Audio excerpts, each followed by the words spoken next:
The fluorescent lights above the emergency wing hummed like an anxious insect, throwing a pale, clinical glare over polished linoleum and the slow parade of gurneys.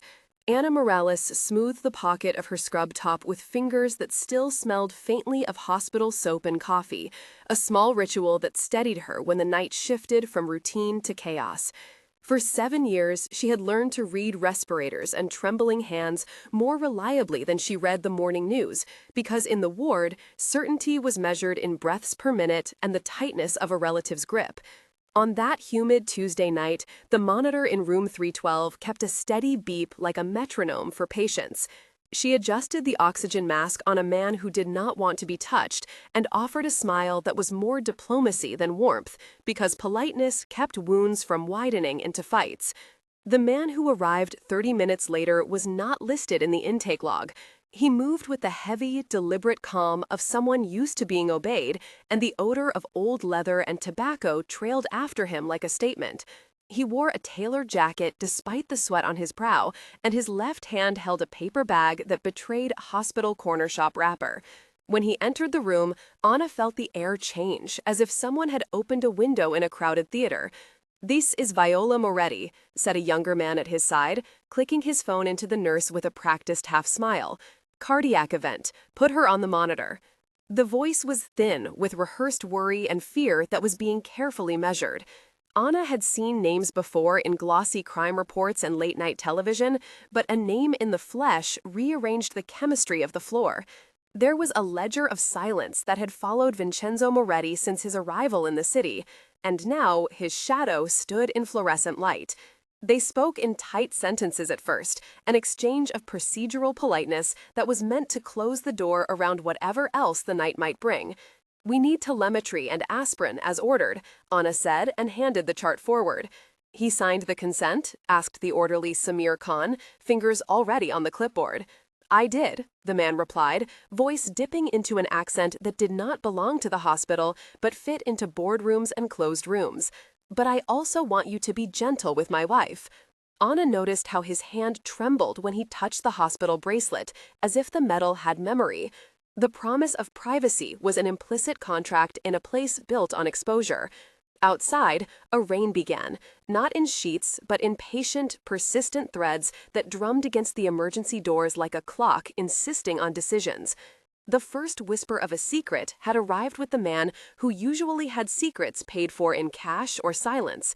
Anna's life had been an accumulation of small, stubborn choices that shaped the person who now closed wounds for strangers. She had been born in a small coastal town to parents who worked 2 shifts to keep the house lit. As a child, she learned to patch a scraped knee and later a broken heart with the same set of tools, empathy, and steadiness. In nursing school, she had discovered the textbook language of physiology and the messy dialect of grief that families spoke in hospital corridors. Her father had taught her to recognize the difference between bravado and real fear the day he came home from the docks with a limp and a secret that broke the family's balance. She trained on long nights in the city hospital, learning to take pulses like prayers. When her brother Matteo disappeared 2 years ago after a failed complaint about safety in a factory, she had felt the weight of silence that gathered like dust in her kitchen.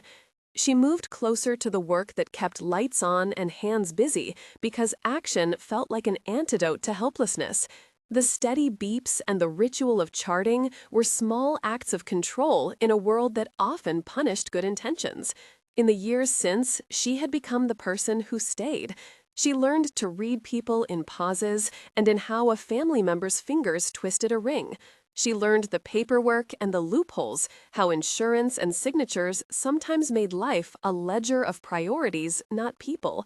When Matteo vanished, she had walked into the investigator's office with a single sheet of paper and a refusal to accept the polite shrug of indifference. That refusal had cost her sleep and friendships, and at times put her in the crosshairs of people who disliked procedural noise. But it also gave her memory and savvy. She kept one small memento from those days, a folding photograph she kept tucked into the inside pocket of her scrub top, a picture of a brother laughing with a missing front tooth. She touched it before night shifts, a superstitious motion that labeled her as stubborn rather than brave. The choices she had made did not add up to heroism. They added up to a ledger of debts she owed herself. Her life in Scrubs now intersected equally with the city's undercurrents and the ward's demands. She knew the code of the hospital, which did not always match the law. There were unspoken rules about privacy, about how much to pry and when to look away. Her colleagues included Chief Nurse Grace, who offered mentorship and restraint, Dr. Lewis Parker, who liked to analyze in hypotheticals, orderly Samir Khan, who moved with discreet humor, lab tech Rosa Delgado, who never missed a discrepancy, hospital administrator Karen Blake, who balanced budgets and image, Detective Elena Ortiz, who sometimes passed through like a winter weather report, Father Miguel, who counseled families, and a roster of interns and volunteers who learned by doing. They were the constellation around her, familiar and flawed. Her history of loss and methodical insistence had placed her in a fault line the night the man arrived and the whole floor tilted. The incident that followed pulsed with a social logic that the hospital had been designed to anonymize and then complicate. A nurse does triage, and the world decides who matters. For Anna, it began with a slip of a piece of paper that fell from the Moretti bag when the youngest attendant shuffled supplies. She saw it at the edge of her vision, a folded corner of a bank statement, a faded note with a list of transfers and times. She reached for it, and the world narrowed to paper between fingertips and the echo of a name printed in block capitals that matched the citations in a long-buried court transcript. "You should not be touching that," said Samir, but his voice was a murmur, not a warning. "Let me see," Anna said, because she had trained to notice things that others called trivial. He hesitated and handed it over like a contraband. The act of taking the paper was small, but it moved a silence into a fracture. The man with the leather jacket watched her hands as if they were counting money. The conversation that followed in the corridor was a dance of power and procedural calm, with 10 exchanges that stretched like a rope being pulled. "This is private family business," Vincenzo said quietly. "She is family," said the man who introduced himself as Marco, lips tight around a practiced concern. "Family or not, we follow protocols," replied Anna, eyes steady on the chart, voice even. "What you do outside these walls stays outside," said Dr. Parker, who had arrived with a stethoscope and an expression that could be read as both caution and curiosity. "I am here for Viola," Vincenzo said. "You cannot look at that paper," Anna answered, and held it out flat on his palm. "Why would I be interested in your accounts?" he asked, with a slow laugh like a hinge. "Because it mentions a factory in the north and a name I know," she said. "Matteo." Vincenzo paused, and the word landed like a stone. "Matteo was a family man," Anna said. "So are we," he replied. "So are we," she echoed. Outside, the rain's tempo changed, and a patient monitor in the next room shifted to a different pitch. The exchange made more right than wrong. A rumor spread the way colds do in hospitals, fast and indiscriminate. By midnight, the whisper of the Moretti name had moved from nurse's station to chapel, from cafeteria table to a doctor smoking behind the loading dock. People asked questions in corners and then looked guilty for doing so. The energy of the floor had become a tension where everyone checked themselves for complicity and curiosity. "Do you think he is the Moretti?" asked Rosa in the lab over the hum of centrifuges. "If so, why in a hospital and not in court?" said Elena when she came by with a file that smelled of printer toner. Sensory details accumulated like evidence, the scent of disinfectant mixing with the faint perfume of high-end cologne, the click of shoes on linoleum, the metallic taste of fear in small conversations, the tactile reassurance of a hand on a shoulder. A television in the staff room played a report about offshore accounts, black type crawling under images of yachts and city skylines. People checked their phones. The hospital's anonymity had been pierced, and the wound left a visible edge. A private confrontation became unavoidable when the man in the jacket found Anna alone restocking supplies near the supply closet. The corridor smelled of latex gloves and coffee that no one had yet drunk. He closed the door of distance with a few measured steps and spoke in a voice that tried neutrality and landed somewhere between a promise and a challenge. "You should not have taken my paper." "I did not take it to hurt anyone," Anna said. "I only took it because the name on it meant something to me." He looked at her as if trying to see through layers of story and role. "Why would you be involved?" he asked. "I lost someone," she answered. "I will not be bribed into forgetting him." There followed deeper exchanges that revealed layers of the man's own history of fracture and loyalty, 8 direct turns of speech that peeled away veneers. At first, he offered money, then an apology, then a story about a wife named Viola and a son who had been taken from him by circumstances that smelled of regret. He spoke of threats and debts, and then of a ledger that had been kept as a kind of ledger of life. He said names that meant nothing, and then one that mattered. Anna listened. He reacted with surprise that she would look him in the eye and speak of pain rather than be cowed by his reputation. "You do not see me as they see me," he said. "I see a man who misses his wife," she replies. A silence held like a patient waiting for a diagnosis. At that threshold of private conversation, Anna measured an offer that was both dangerous and strangely humane. The man said there were payments that eased people's lives in certain neighborhoods, and that sometimes those payments were disguised as charity and sometimes as punishment. "I kept the ledger for reasons I cannot explain," Vincenzo said. "I never intended it to be a weapon in the open." He placed his hand over his heart, as if to underscore sincerity. "If you hand it to the press, everything you know will destroy families," he said. "If you do nothing, your brother remains missing." The moral calculus was raw and practical, and it forced a fracture in Anna. Her loyalty to a missing brother and to the ethics of care clashed with a visceral understanding that some truths unspooled lives beyond repair. He offered an alliance that tasted like resentment and relief at once, a promise to help find information if she agreed to keep certain things private and to not hand the ledger to law enforcement. She felt her own ledger balancing in her mind as rain patterned on window glass. She made a narrow escape that night because the ward required errands and schedules as a form of safety. She moved through the hospital like a compass needle searching for north, carrying a copy of the paper rolled in a patient wristband to keep it from being noticed.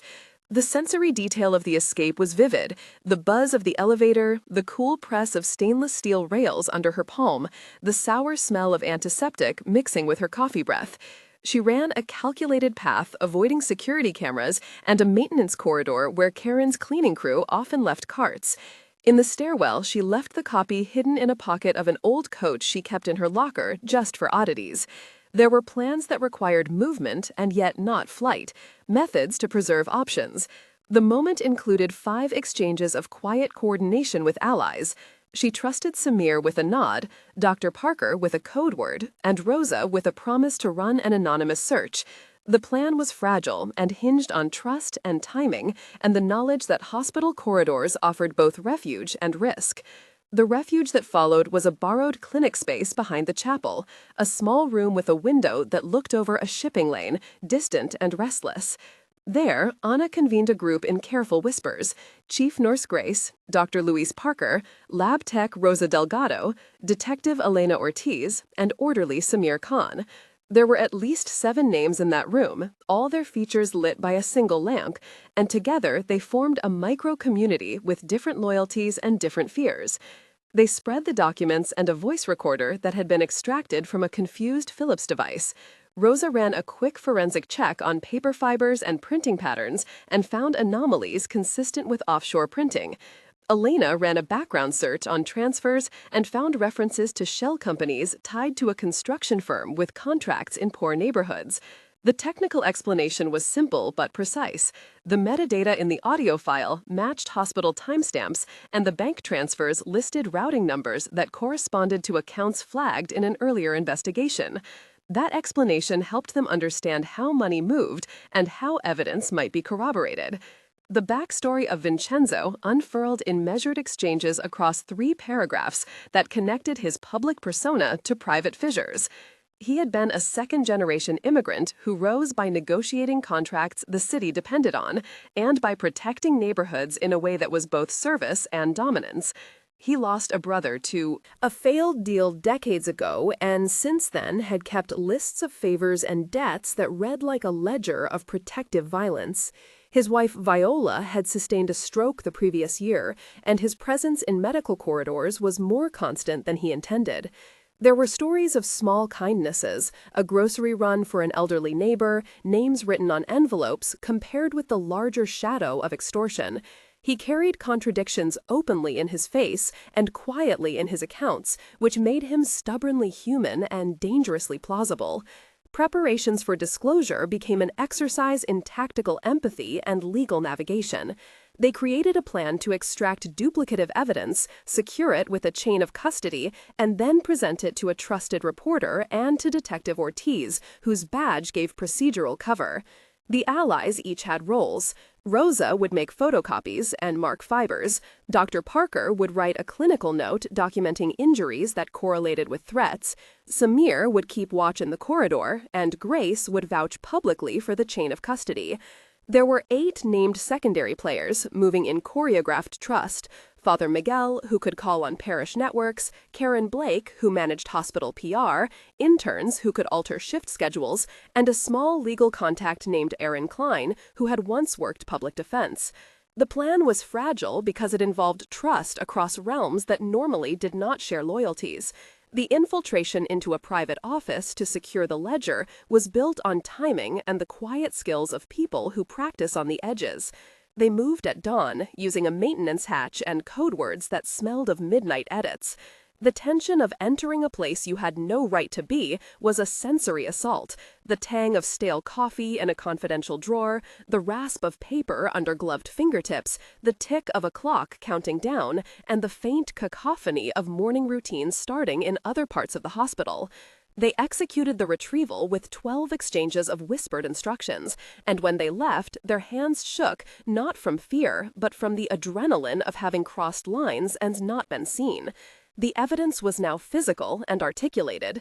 The ledger contained names of contractors and times and amounts, and an odd entry that listed a charity code next to a sequence of patient names from a clinic that had closed 11 years earlier. Moments of tension came in gears, 4 in number. The first, when Anna confronted the man in the corridor and a promise hung between them. The second, when the group found the ledger and the elevator camera blinked an unexpected red.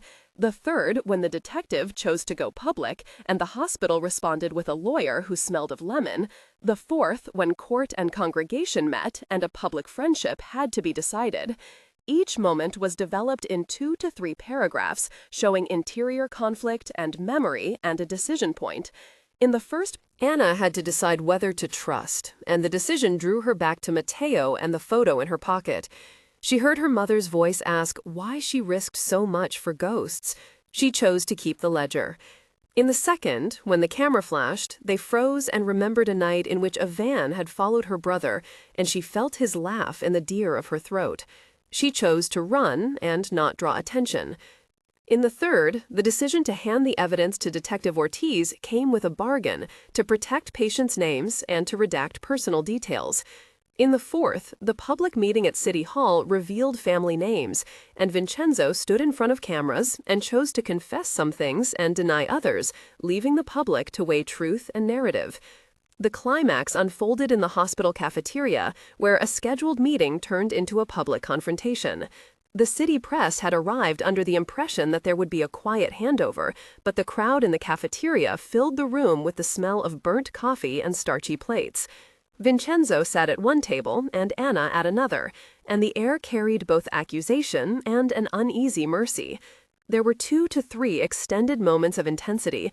The first, when Anna read aloud a fragment of the ledger and named neighborhoods and payments. The second, when Vincenzo rose and offered a counter-narrative about protecting people. The third, when Detective Ortiz revealed a taped conversation that matched ledger entries. The exchanges in the cafeteria numbered more than 20, with voices rising and falling from accusation to explanation. "You put people in harm's way," said Elena. "We protected them," Vincenzo answered. "Protection that costs lives is not protection," Anna replied. "There were choices," he said. "We will make them right," he added, and then hesitated. The evidence was there, but so was a community watching and deciding who to believe. Legal and procedural details were explained with journalistic clarity. The ledger entries matched bank metadata and timestamps. Emails corroborated contractors' requests, and a third-party audit confirmed discrepancies. The hospital shielded some patient names, citing privacy laws, while investigators pursued redactions and subpoenas. The technical explanation of forensic corroboration was compact and clear. The bank routing numbers were traced through a mapping service and cross-referenced with timestamps from the hospital EHR, showing payments timed after specific municipal contract awards. This clarity helped move the story from rumor to action. The confrontation ended not in arrests, but in a fragile settlement. Vincenzo agreed to cooperate with city investigators and to relinquish control of certain contracts in exchange for leniency, a public apology, and a mediated restitution for affected communities. The decision was met with fury and relief in unequal measure. Families and neighborhoods that had lost jobs received a promise of audits and a fund set up to rehabilitate local services. Matteo's case re-entered investigation under new light, and the photograph in Anna's pocket suddenly seemed less like a relic and more like a summons. Vincenzo's reaction had surprised the floor because he had done something those around him had never expected. He had chosen transparency over absolute denial, and in doing so, he had destabilized the allegiances that had once protected him. 1 month later, the ward hummed with a different kind of electricity. Anna walked past room 312 with a lighter step because the man who occupied the bed no longer carried the weight of secrecy. She saw Grace mentoring a new crop of night nurses and Samir laughing as he brewed coffee by the vending machine. The city had issued a press release about contract reviews, and Detective Ortiz had opened a community hotline. Viola Moretti attended a small ceremony at the chapel, and Father Miguel whispered a blessing while the priest's hands smelled of old incense and clinic soap.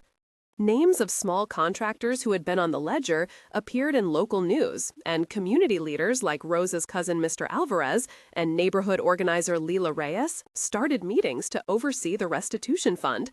Anna received a call from Aaron Klein, who said the investigation was moving and that Matteo's disappearance would be looked at more closely.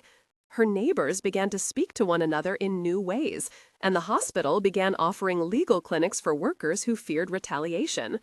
3 months later, the ledger had birthed a slow cascade of accountability. City audits revealed irregularities, and several municipal contracts were placed under review.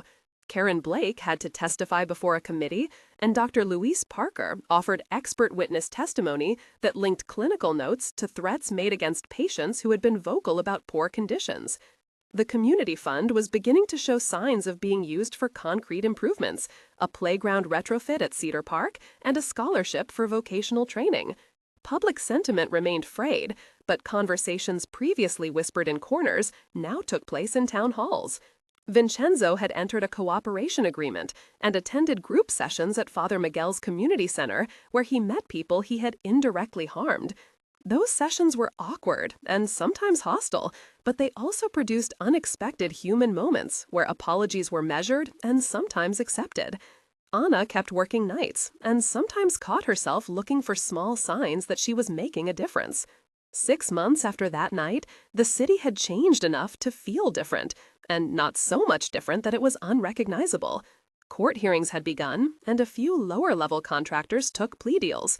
The restitution fund awarded grants to community projects, and Elizabeth Torres, a nurse from a different wing, received a small grant to start a clinic outreach.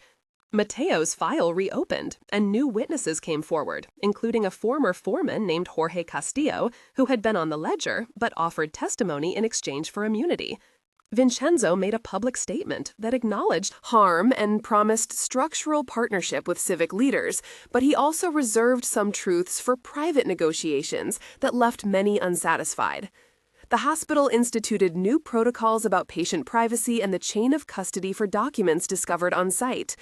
Detective Ortiz received a commendation and then returned to her neighborhood work.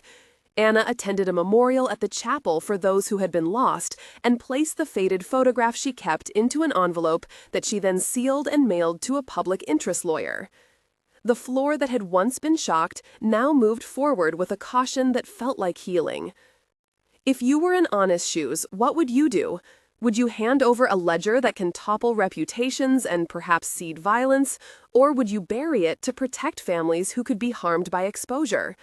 What we ask of you now is simple and human. We want to know how you would balance loyalty and justice. Share your answer in the comments beginning with "I would choose," so we can read the spectrum of choices and learn from them. Consider the weight on Anna's shoulders. Consider the ripple effects in neighborhoods, and think of the people whose names appear on ledgers and who never asked to be part of headlines. Your perspective matters, and it helps shape how we tell stories next. We read every thoughtful reply, and sometimes we follow up on comments that help deepen the reporting. Now let us get back to Anna's story and see how the city responded when the ledger was no longer a secret.